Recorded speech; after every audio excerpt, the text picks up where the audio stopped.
insya Allah minggu depan minta doanya aja, karena ya saya juga tadi baru dengar ceritanya nih. Arka ini kemarin kayak batinnya gitu ya, kayak lagi nyambung banget. Kemarin tuh jalan-jalan sama Pak RK kayak yang happy banget, mungkin dia tahu juga sedang diperjuangkan haknya gitu. Jadi Tadi alhamdulillah.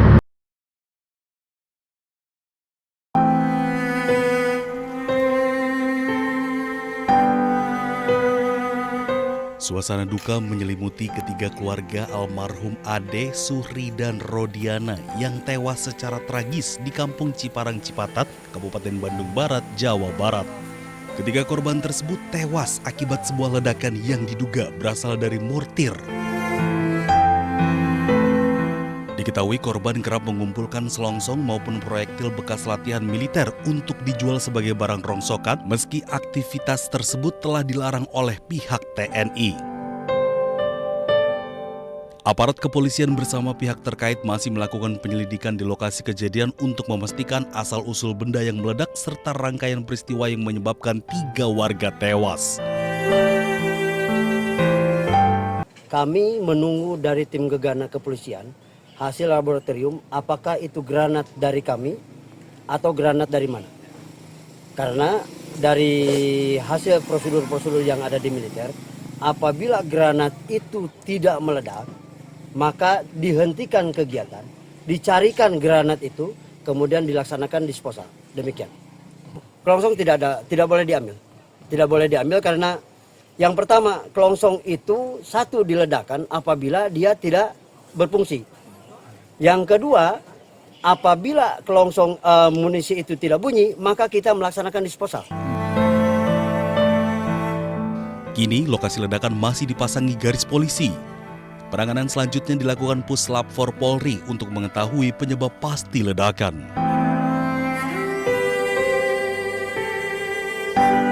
Allahumma salli ala Sayyidina Muhammad wa ala ali Sayyidina Muhammad. Bahwa kita ini ya Allah. Terus. Suasana haru menyelimuti warga saat peresmian jembatan Enang-Enang di Kabupaten Bener Meriah, Aceh. Ribuan warga tumpah ruah bersuka cita lantaran jembatan akhirnya bisa dilalui setelah hampir 1 tahun tertutup longsor. Sebelumnya, lantaran tak kunjung diperbaiki pemerintah, warga akhirnya patungan hingga terkumpul 1 miliar rupiah untuk memperbaiki jembatan ini. Kami tahu kalau yang kami buat ini memang tidak layak, jauh tidak layak, Pak. Karena apalagi kami bukan punya alat, bukan punya arsitek. Ini hanya sebuah sumbangsih daripada masyarakat asal bisa lewat.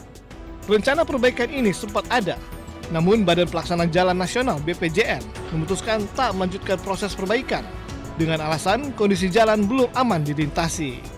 Kondisi sekali hujan, nanti ini akan dibawa semua. Jadi sampaikan kepada donatur yang mungkin sudah kasih uang, jadi itu sudah di-stop oleh saya dari BPJN, di-stop untuk kita akan pikirkan membangun yang ke depan. Itu aja. Jadi uang itu, berapa yang ada uang itu, Bapak mungkin bisa pergunakan ke tempat yang lain. Jembatan Enang-Enang merupakan urat tadi penghubung pantai timur dan dataran tinggi Gayo, sekaligus akses vital bagi ratusan ribu warga di wilayah tengah Aceh. Dari Bener Meriah, Aceh, Yusradi, iNews melaporkan.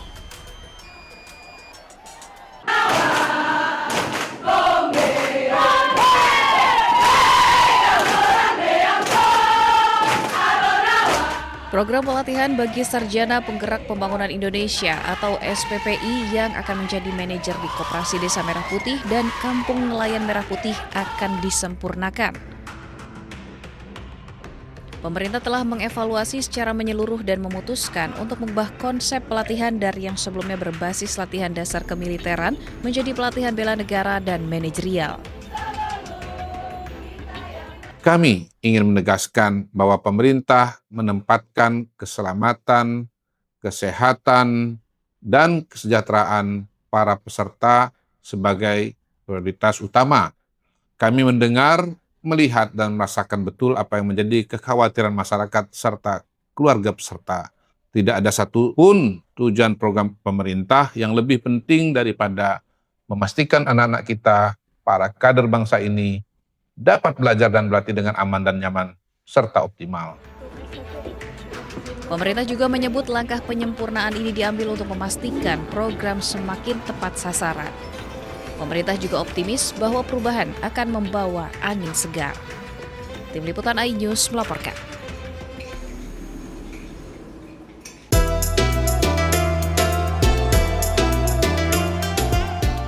Pemerintah melalui Kementerian Haji dan Umroh mengusulkan biaya penyelenggaraan ibadah haji tahun 2027 naik sekitar Rp20 juta menjadi Rp107.300.000 per jemaah. Kementerian Haji dan Umroh menyebut kenaikan biaya penyelenggaraan haji tahun 2027 dipicu sejumlah faktor seperti turunnya nilai tukar rupiah terhadap dolar, kenaikan biaya penerbangan, hingga layanan pengurusan visa. Namun biaya perjalanan ibadah haji yang dibayar langsung oleh jemaah tetap sekitar 40% dari total BPIH. Sedangkan 60% sisanya akan ditutup dari nilai manfaat yang dikelola Badan Pengelola Keuangan Haji. Hal ini disampaikan Menteri Haji dan Umroh Muhammad Irfan Yusuf saat rapat kerja dengan Komisi 8 di Gedung DPR RI, Senayan, Jakarta. Kita sudah mengajukan BPIH yang dengan berat memang terpaksa harus naik karena faktor dolar, faktor aftur, dan pemerintah Saudi sudah meningkatkan layanannya.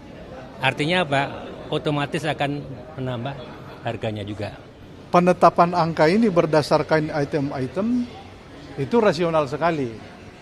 Maka Komisi 8 akan mencoba nanti merubah dasar penghitungan, tetapi tetap pelayanannya bisa ditingkatkan. Dari Jakarta, Bagus Prasetyadi Laksana, iNews melaporkan.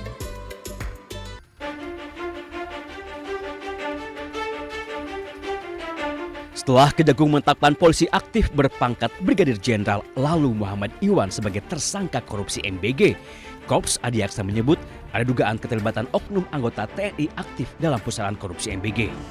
Kejagung menyebut oknum TNI berpangkat kolonel itu berinisial BU. Di dalam tubuh Badan Gizi Nasional, BU memiliki jabatan ganda, yakni sebagai Sekretaris Deputi Bidang Penyediaan dan Penyaluran dan Pejabat Pembuat Komitmen atau PPK. Sebagai petinggi di Badan Gizi Nasional, BU diduga ikut kong kali kong mengatur penggelembungan harga barang dan jasa, termasuk pengadaan sepeda motor listrik yang jumlahnya mencapai 21.801 unit. Walaupun sudah menemukan keterlibatan oknum TNI, namun Kejagung tidak bisa serta-merta memproses BU karena masih berstatus TNI aktif. Penanganan terhadap oknum tersebut, yaitu saudara BU, itu dilaksanakan secara koneksitas bersama dengan penyidik pada Jaksa Agung Muda Militer. Jadi perkara itu termasuk sepeda motor ya, pengadaan sepeda motor itu karena ada keterlibatan oknum TNI aktif. Mendengar anggota yang diduga terlibat korupsi MBG, Mabes TNI langsung buka suara. Kapuspen TNI Brigjen Muhammad Nas menyebut terkait masalah BU akan berkoordinasi dengan Kejagung. Jika terbukti korupsi, maka BU akan ditindaklanjuti sesuai ketentuan hukum. Dalam lingkaran korupsi MBG, Kejagung telah menetapkan 7 orang tersangka, 4 orang petinggi Badan Gizi Nasional, 3 lainnya dari pihak swasta. Tim Liputan iNews melaporkan.